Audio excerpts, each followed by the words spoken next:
What's up, guys? West Coast Picks here, and today I've got this Wiser kick cylinder. I do not have a key for this lock, and that is kind of the point. I had a question on my channel about how I would go about making a key for a lock that I don't have a key for. Now, what I would normally do is I would just take this lock apart, dump all the pins out, either find a pre-cut or cut a new key and just pin it up to that new key.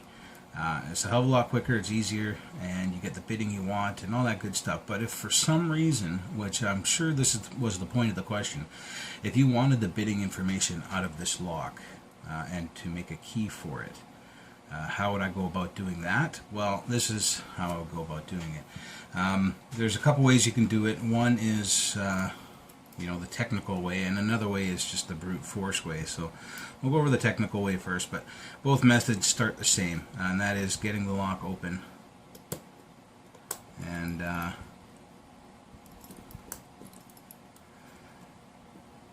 getting access to the inside of it. So starts with taking the lock apart, and we could just pick this thing open, but I thought I'd take this opportunity as well to go through another method of entry that I use quite a bit, actually. I had two lots of locks.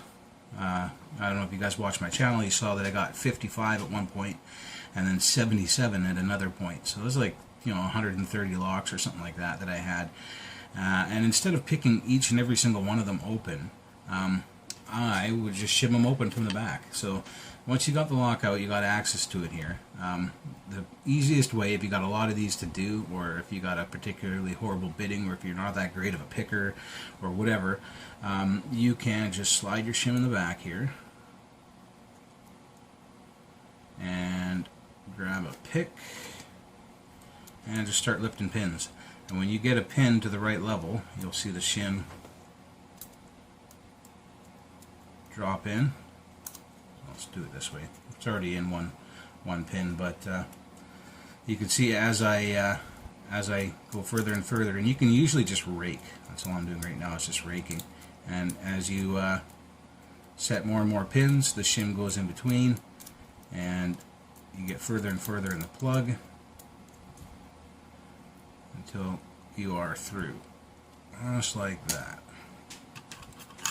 So, and we would take this lock apart, and we got her open. There is our 5-pin Wiser lock. So what I would do now is the easy way and the quick way is to grab a set of depth and spacer keys. These are Wiser depth and spacer keys, obviously, and you can see they are numbered from 9, which is essentially a bump key, and you can see the lowest cuts, all the way up to 0, or maybe it's not 0 with this one. It's probably a 1. Oh no, they do have a 0. All right, so all the way up to 0, which is almost a blank. So you got from a bump key at 9 to pretty much a blank at 0. So it goes 0, 1, 2, 3, 4, 5, 6, 7, 8, 9. 9 being the deepest cut, 0 being the highest cut. As you can see, 0 is almost a blank. There are little bits on there, little cuts on there, but for all intents and purposes, with the tolerances of most locks, a 0 is pretty much a blank. Anyway, if you have a high quality lock, there is actually quite a difference between a 0 and a blank. So anyway, these are depth and spacer keys. You can buy these for 20 or 30 bucks for a set online, or you can actually go to a locksmith. They can cut by code and just tell them you want, one of all 0s, one of all 1s. You basically tell him you want a depth and spacer set, and he'll probably just copy the one he's got behind the counter for you. And they will charge you the full price of a key cut, so $3, $4 each. So you can get a set for $30, $40 or something like that, or you can go online and get it for 20 or 30 or something. So it depends on what you want to do. But anyway, you've got your depth and spacer set. Basically, all you do is you go in here and try each one out and see what goes where. I'm going to grab some pen and paper here. actually paper and pencil. And we got 5 pins, so we're just going to write 1 to 5. 1, 2, 3, 4, 5. Alright, and we will start at the bottom. You can start anywhere you want, but I'm starting at the bottom. Put a 9 in there, and nothing comes up to the shear line. What we're looking for is these pins to come up to the shear line. So there's nothing at the shear line on a 9. Doesn't look like there's any 8s either, but we'll go through them all. No 8s, but it looks like the one in the middle, number 3, might be a 7. So, no 8s.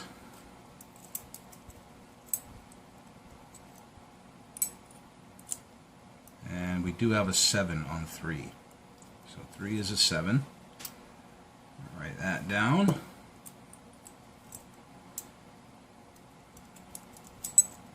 Let's go to 6.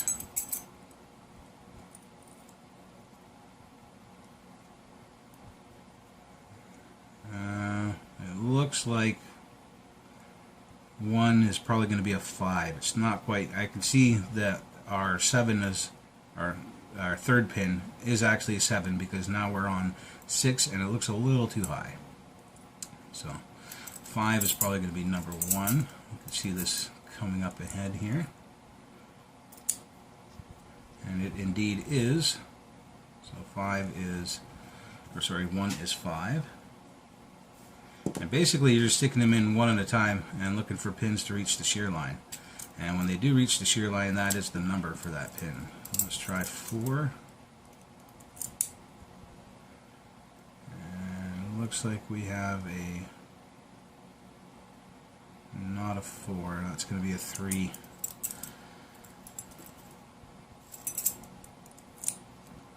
And we have a 3 on 2 and 5.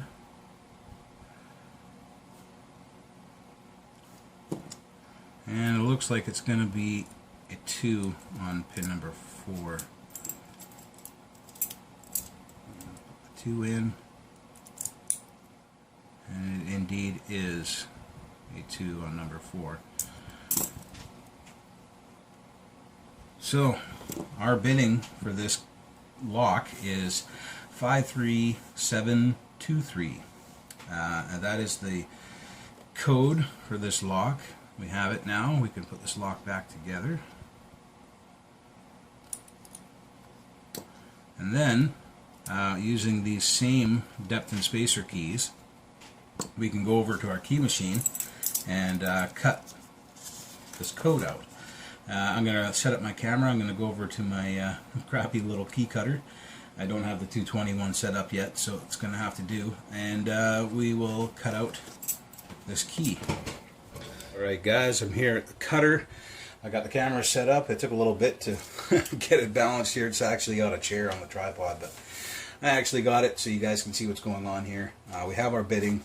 I have my depth and spacer keys, my blank board in the back here. I'm just going to grab a blank.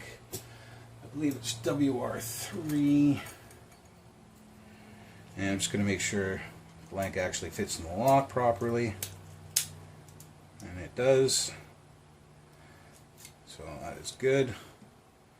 Obviously we won't operate it. And we're going to put our key to cut in the cutting jaw. And then these cuts here, when you cut by code with these depth and spacer keys, what you're going to want to do is start at the lowest number, which is actually the highest cut. So in this case it is number 4, which is a 2. And we're just going to cut everything to 2. So we'll put a 2 in there, fence down, make sure everything's visible here. Yep. Alright. And make sure it's all lined up properly.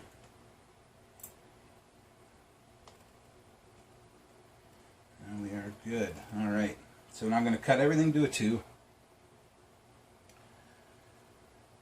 And this is how we make sure that you know, the cuts are going to actually be pretty good and stuff like that. You don't want to cut one at a time. You want to actually cut everything to 2, and then go cut everything to 3. We'll cut everything to 5, and then we'll cut what's left to 7. But it'll only be 1 pin. All right, guys. So let's do 2 right now.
Alright, as you can tell, my key machine has seen better days. It's a very underpowered motor on here, but it does work and it was free, so I cannot complain.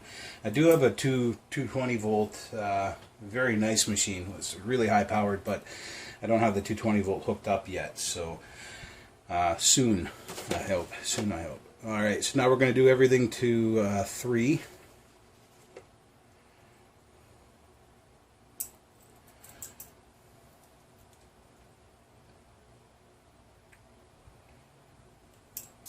Everything except for 4.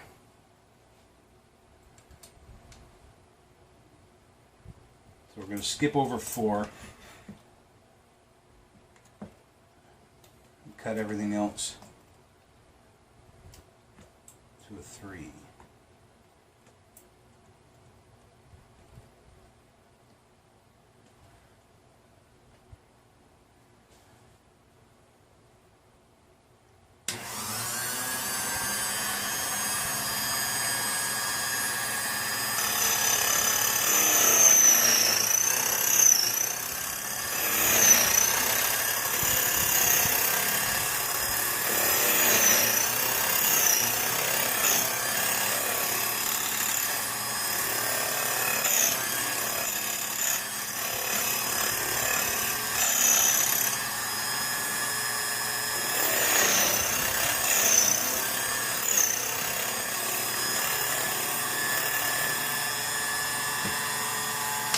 Alright, everything except for 4 is cut to a 3. Our next number is a 5.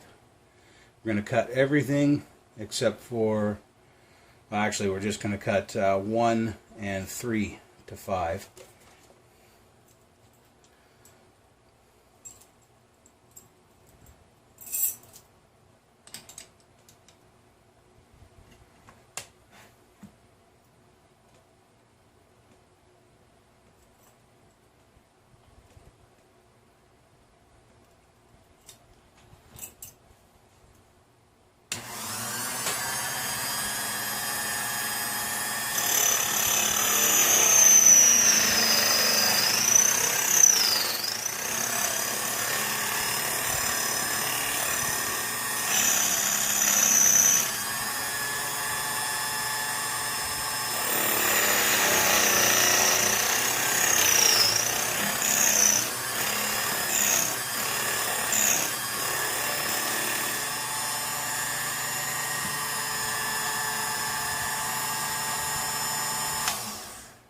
Alright, 1 and 3 are cut to 5, and now all we have left is 7 on pin number 3.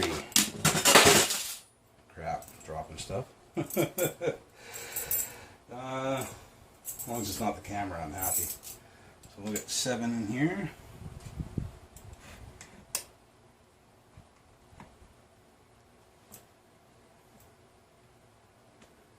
Line it up.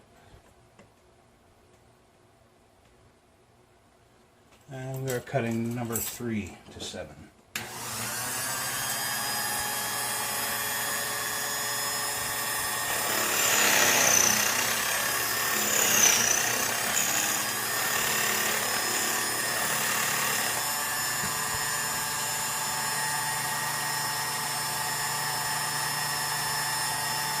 There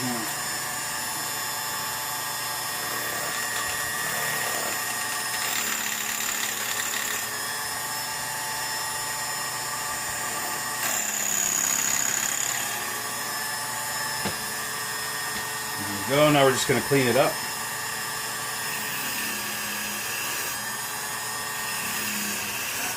It's actually a wire brush on the other end of the spindle. You probably can't see it.